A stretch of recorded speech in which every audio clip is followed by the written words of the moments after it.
Hello दोस्तों, कैसे हो आप लोग। आई होप कि सब लोग बहुत अच्छे होंगे, सबकी पढ़ाई बहुत अच्छे से चल रही होगी। अभी मैं ट्रिग्नोमेट्री का पार्ट 2 लेके आया हूँ, जो कि रेलवे ग्रुप डी का एग्ज़ाम जो होने वाला है। वैसे तो कल से स्टार्ट है, लेकिन ये चलेगा अक्टूबर के प्रथम सप्ताह तक। तो ये मेरी क्लासेज है वो कंटिन्यू रहेगी। तो उसी में ये है ट्रिग्नोमेट्री का पार्ट 2 है। तो चलिए शुरू करते हैं। इसमें आप पार्ट 1 में हमने पहले काफ़ी कुछ कंसेप्ट आपको बता चुके हैं। इसमें देखिए ये दिया हुआ क्वेश्चन है इसमें कि हमें tan 7 थीटा और इंटू tan 2 थीटा का वैल्यू गिवन है ना। तो अब देखिए यहाँ पे tan 7 theta into tan 2 theta का वैल्यू गिवन है 1 है। तो हमें पता करना है कि tan 3 थीटा का वैल्यू क्या होगा, है ना। ये वैल्यू क्या होगा, बहुत सरल है। आपको पता है कि tan अगर ये सेम हो, ये जो कोफिशिएंट है इसका साइन कॉस टेन जो भी है, अगर ये दोनों सेम हो तो ये दोनों का मल्टीप्लिकेशन जो है ना एक तभी होता है जब ये जो एंगल है ये वाला, हम पहले पिछले क्लास में भी वीडियो में बताया आपको, ये जो दोनों का वैल्यू है ये दोनों का सम 90 होना चाहिए। अगर टेन है या कॉट है या साइन है या कुछ भी है, ठीक है, अगर वो दोनों ये जो ट्रिग्नोमेट्रिकल टर्म है वो अगर सेम है, इन दोनों का प्रोडक्ट 1 तभी होगा जब इस दोनों का जो ये एंगल जो है ना, इन दोनों का सम 90 होगा। बस ये आपको ध्यान रखना है। उसी तरह से आप देख, अगर मान लीजिए ये अगर ऐसे हो, देखिए tan theta into cot theta, है ना, तो ये 1 होगा, ये 1 होगा। ये उसी से ये निकला है बेसिकली। ये है क्या कि अगर अपोजिट होगा ना, अगर अब tan और कॉट पता है आपको कि tan का, आपको पता है कि tan का रेसिप्रोकल कॉट होता है और कॉट का रेसिप्रोकल tan होता है। तो अगर इसको कन्वर्ट करेंगे हम तो ये होता है tan थीटा इंटू हो जाएगा 1/tan थीटा, कि कॉट का रेसिप्रोकल 1 होता है, ठीक है। तो ये जब ये कैंसिल हो गया तो ये 1 हो गया, ठीक है। तो इसमें आपको क्या है कि दो चीज़ याद रखिए कि अगर ये रेसिप्रोकल वाला है तो एंगल सेम होना चाहिए, तब 1 हो जाता है। एंगल सेम होगा तो उस केस में क्या होगा, वैल्यू 1 होगा। अगर ये दोनों ये और ये सेम रहेगा तो इस दोनों के एंगल का सम जो है वो 90 होगा, तभी जो है वो ये 1 होगा। तो यहाँ पे देखिए कि 7 theta plus 2 theta equal to 90, तभी वो 1 होगा। ये आपको याद रखना है। और अगर ये अगर रेसिप्रोकल वाला है, यानी tan का उल्टा क्या होता है, कॉट होता है, साइन का उल्टा क्या होता है, कॉसेक होता है, सेक का उल्टा क्या होता है, कॉस होता है। तो ये अगर रेसिप्रोकल वाला है उस केस में क्या होगा कि ये दोनों एंगल सेम रहेगा तब ये 1 होगा। अगर सेम है, ये जो कोफिशिएंट है इसका जो ट्रिग्नोमेट्रिकल टर्म्स होता है साइन कॉस टेन, अगर ये दोनों सेम है, ठीक है, उस केस में इस दोनों का एडिशन 90 होगा, तभी ये वैल्यू 1 होगा। ये आपको एकदम माइंड में सेट कर लेना है। और कोफिशिएंट सेम है तो एंगल का सम 90 होगा, तब होगा। अगर वो जो है ट्रिग्नोमेट्रिकल जो रेशियो है, जो टर्म है, अगर वो अपोजिट होगा तो एंगल उसका प्रोडक्ट 91 तब होगा जब एंगल दोनों इक्वल होगा। तो यहाँ पे देखिए 7 थीटा प्लस 2 थीटा यानी 9 थीटा जो हो गया इक्वल टू 90 हो गया। तो यहाँ से देखिए अब थीटा इक्वल टू कितना वैल्यू आ गया, ये 10 डिग्री आ गया, ये 10 डिग्री आ गया वैल्यू, है ना।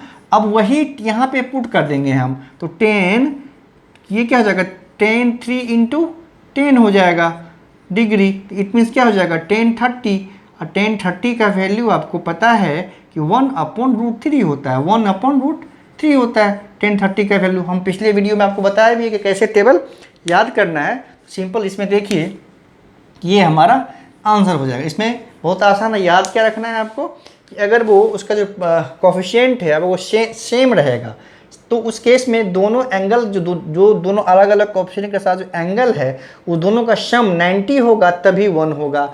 अगर ये कोफिशिएंट अगर अलग है यानी रेसिप्रोकल रहेगा, यानी अपोजिट जो होता है, जैसे tan का कॉट होता है, साइन का कॉसेक होता है, सेक का कॉस होता है, तो वो ऐसा अपोजिट होगा। उस केस में एंगल सेम होगा तभी प्रोडक्ट 1 होगा। ये आपको याद रखना है। चलिए आसान था, चलते हैं अब अगला सम करते हैं। इसमें क्या है देखते हैं। ये भी आसान है लेकिन थोड़ा सा इसमें कंसेप्ट समझना है, बाद में मैं इसको ट्रिक पे बहुत जल्दी से सॉल्व हो जाएगा। लेकिन आपको मैं हमेशा ये कोशिश करता हूँ सिर्फ ट्रिक ही ना आप जानो, आप कंसेप्ट भी जानो कि इसको कैसे सॉल्व करते हैं इस तरह के क्वेश्चन को। ठीक है।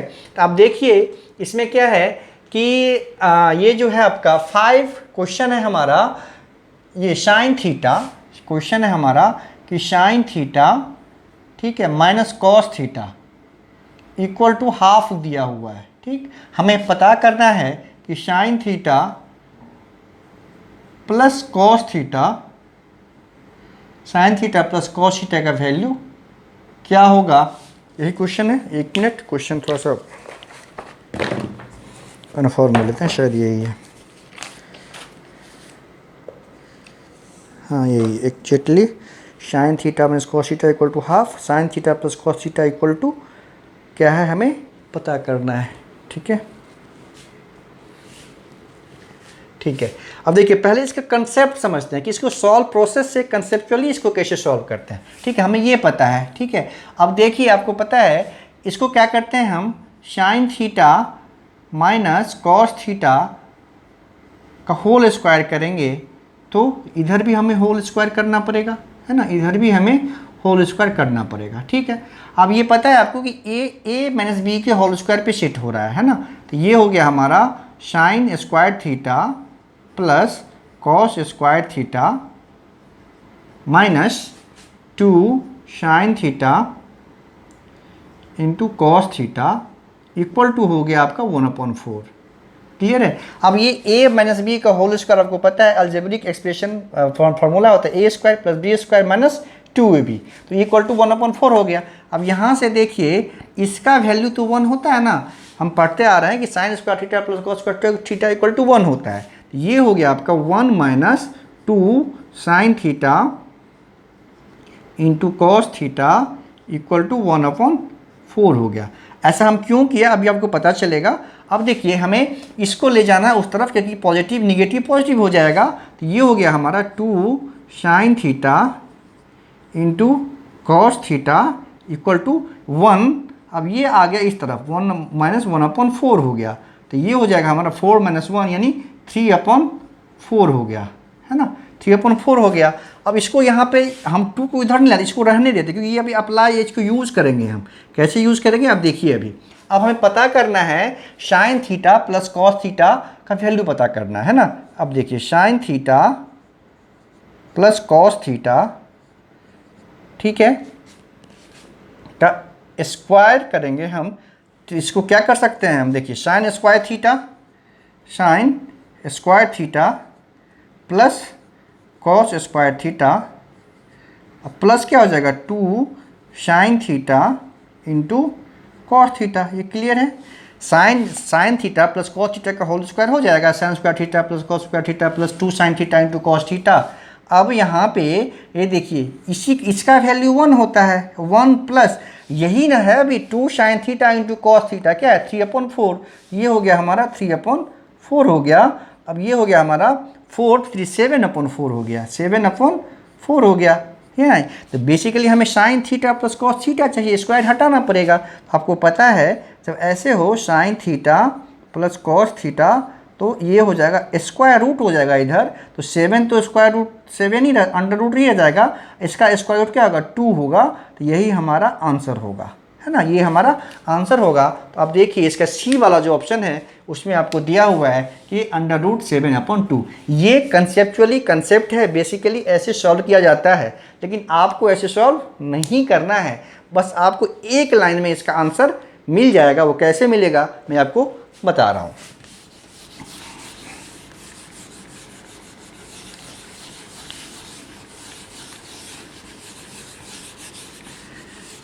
देखिए अगर आपको sign theta minus cos theta का वैल्यू दिया हो और sign theta plus cos theta पता करना हो, या sign theta plus cos theta का वैल्यू दिया हुआ हो और sign theta minus cos theta आपको पता यानी प्लस वाले का दिया हो माइनस वाला पता करना हो, माइनस वाले का दिया हो प्लस वाला पता करना हो, तो सिंपली क्या करना है आपको, फॉर्मूला एक ट्रिक है 2 minus x² under root, directly use कर सकते हैं। x बराबर मान लीजिए जैसे यहाँ पे क्या है आप देखिए sign theta minus cos theta मान लीजिए x है, ठीक, हमें sign theta plus cos theta का वैल्यू पता करना है, ये वैल्यू क्या होगा, तो इसका वैल्यू सिंपली ये हो जाएगा 2 माइनस हाफ का स्क्वायर का अंडर रूट कीजिए आप, तो ये हो गया हमारा 2 माइनस 1/4 का अंडर रूट, ये हो गया आपका 4 2 जा 8, 1 माइनस 7, 7/4 अंडर रूट, ये हो गया आपका अंडर रूट 7/4, 2 हो गया। ठीक है, डायरेक्टली आप फाइंड वो कंसेप्ट बताए वो भी जानना जरूरी है सीखने के पर्पज से, लेकिन डायरेक्टली आप ऐसे यूज़ कर सकते हैं। तो आपको क्या समझ, अगर यहाँ पे जैसे ये x है, अगर मान लीजिए अगर ये x गिवन होता, इसका वैल्यू अगर x होता, हमें ये निकालना होता, उस केस में भी हम 2 माइनस एक्स स्क्वायर का अंडर रूट ही करते, मतलब sign theta plus cos theta का वैल्यू गिवन हो और sign theta minus cos theta का वैल्यू पता करना हो, तो जो वैल्यू है उसको x अगर है वो कुछ नंबर है यहाँ पे, तो 2 माइनस उसको स्क्वायर करके उसका स्क्वायर रूट निकाल लेंगे तो हमें आंसर पता हो जाएगा। तो किसी का भी हो उसको अपोजिट वाला पता करना हो साइन और कॉस में, तो आप ऐसे इसको सॉल्व बहुत आसानी से कर सकते हैं। तो ये ऐसे ये ट्रिक था, उससे पहले हमें कंसेप्ट को समझना बहुत ज़रूरी है। ठीक है, सिर्फ ट्रिक समझ के कभी कभी प्रॉब्लम हो जाती है, इसलिए बेसिकली कंसेप्चुअली कैसे सॉल्व करते हैं वो भी जानना बहुत ज़रूरी है। अगला क्वेश्चन देखिए, हमने अभी ये किया, अब अगला क्वेश्चन है ये वाला। अब देखिए यदि 5 cos theta plus 12 sin theta equal to 13 है, ठीक है, तो फिर यहाँ पे 10 थीटा का वैल्यू पता करना है हमें। ठीक है, अब देखिए 5 cos थीटा, ठीक है, plus 12 sin theta, 12 sin theta का वैल्यू हमें गिवन है यहाँ पे 13 है। ठीक, तो हमें 10 थीटा का वैल्यू पता करना है, ये है क्या। ठीक, बहुत सरल है। देखिए पहले क्या करते हैं, अब देखिए सबको हम 13 से डिवाइड कर देते हैं। क्यों करते हैं कि इसको हमको 1 लाना है, इस तरफ इस तरफ हमको 1 लाना है, इसीलिए। अब क्या हो जाएगा, जैसे मान लीजिए 5 cos theta plus 12 sin theta, सबको 13 से, देखिए इसको भी 13 से डिवाइड किया, इसको भी 13 से डिवाइड किया, इसको भी 13 से किया, तो ये 1 हो गया। कोई दिक्कत नहीं है, आसान है, बस हमने 13 से सभी को डिवाइड कर दिया। तो अब ये कि देखिए यहाँ पे, अब ये देखिए ये हो गया 5/13 into cos theta plus 12/13 into sine theta equal to 1। अब आप याद करिए कि cos square theta plus sine square theta का वैल्यू 1 होता है।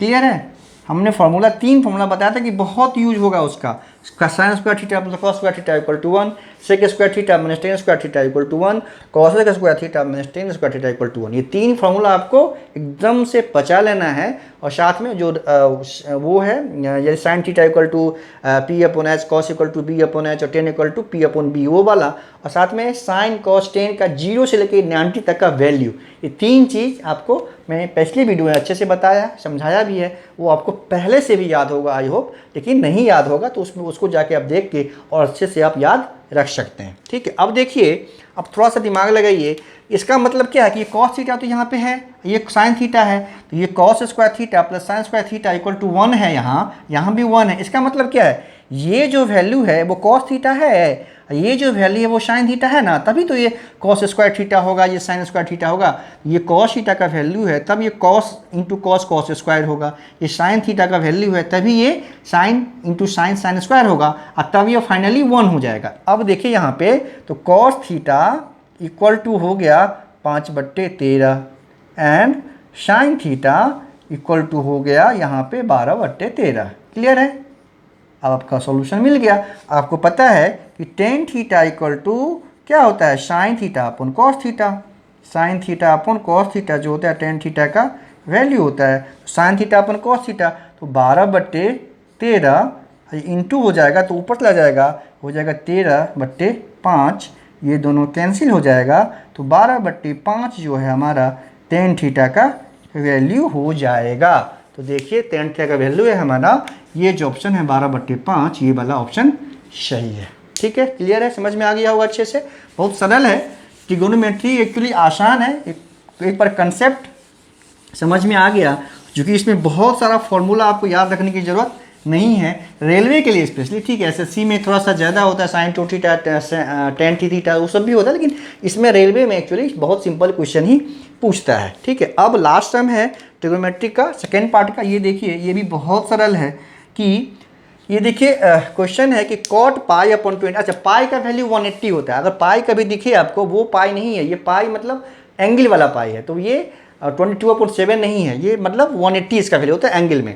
तो क्वेश्चन देखिए, ये है हमारा cot pi upon 20 into cot 3 pi upon 20 into cot 7 pi upon 20 into cot 9 pi upon 20।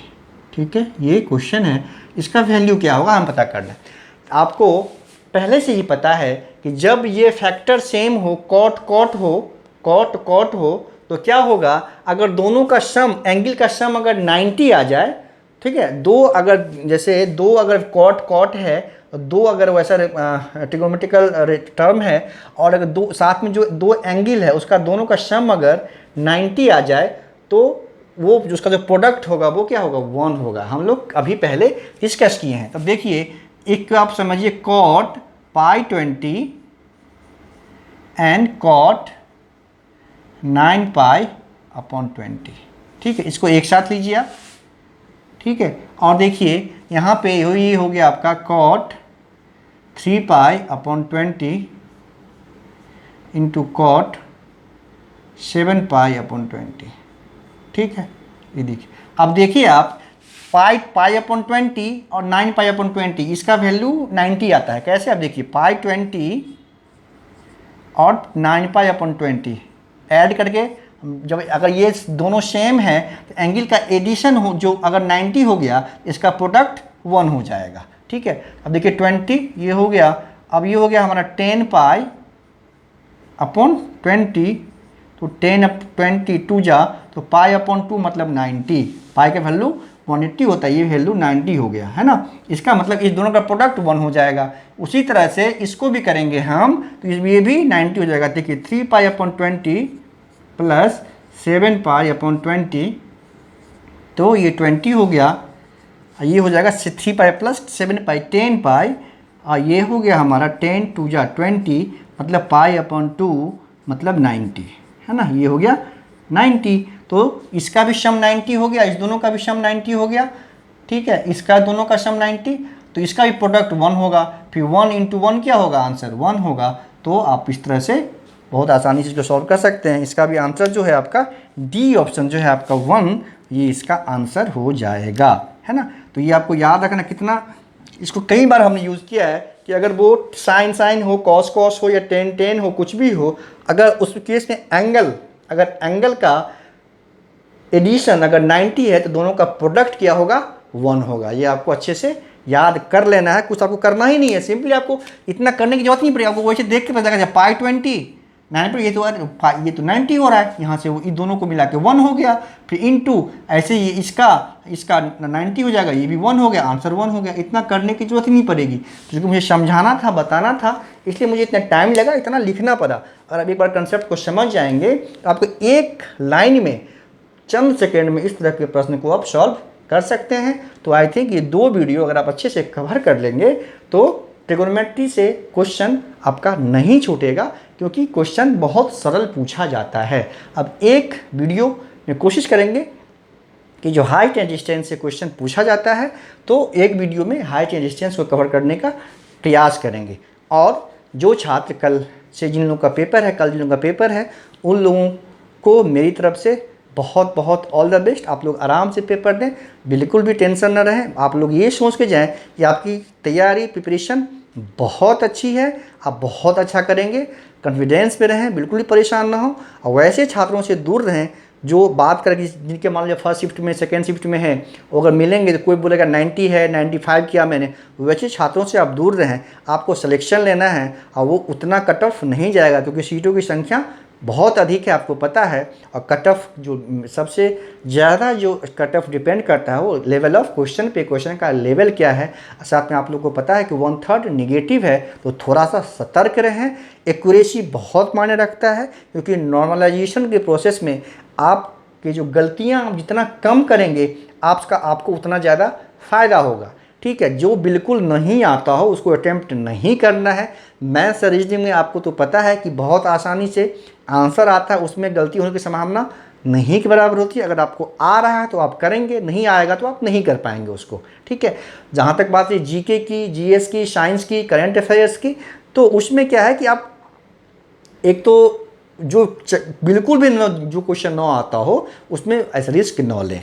अगर आप एलिमिनेट कर पा रहे हैं, कम से कम 2 को अगर आप एलिमिनेट कर पा रहे हैं और 100% है कि ये और ये तो नहीं ही होगा, ये और ये नहीं होगा, ये 2 ऑप्शन आप एलिमिनेट कर देते हैं और 2 में आप कन्फ्यूजन है तो आप थोड़ा सा रिस्क वहाँ पे ले सकते हैं। लेकिन अगर आप बिल्कुल भी नहीं पता है, आपको कि कुछ भी नहीं पता है उस क्वेश्चन के बारे में, तो वहाँ पे मेरी सलाह होगी कि आप बिल्कुल भी रिस्क न लें, कि नेगेटिव 1/3 है। मतलब अगर 3 गलत करते हैं आप तो 1 सही आपका चला जाएगा, ये बहुत बड़ा नेगेटिव है, ठीक है। तो एक्यूरेसी भी मायने रखता है कि जो ही नॉर्मलाइजेशन प्रोसेस जो होता है ना, तो नॉर्मलाइजेशन के प्रोसेस में अगर आपका एक्यूरेसी यानी कि गलत जितना कम होगा, आपको नॉर्मलाइजेशन में उतना अधिक फ़ायदा होगा। आप ऐसा नहीं है कि कट ऑफ उतना जाएगा, आपको पता है कि कट ऑफ बहुत ज़्यादा नहीं जाएगा, लेकिन अभी नहीं बताया सकता कट ऑफ के बारे में, क्योंकि क्वेश्चन पेपर को देखने के बाद ही कट ऑफ का एनालाइज किया जा सकता है। और जब फाइनली सारा पेपर फिनिश हो जाएगा उसके बाद ही कट ऑफ के बारे में कुछ बात किया जा सकता है। आप लोग खुश रहें, अच्छे से पढ़ाई करें, और अब जिन लोग का कल पेपर है वो लोग आराम से सो जाएं, रात अच्छी नींद लें, क्योंकि नींद लेना भी बहुत ज़रूरी है, और टेंशन न लें। आपका प्रिपरेशन बहुत अच्छा है, आपका सिलेक्शन पक्का होगा। धन्यवाद।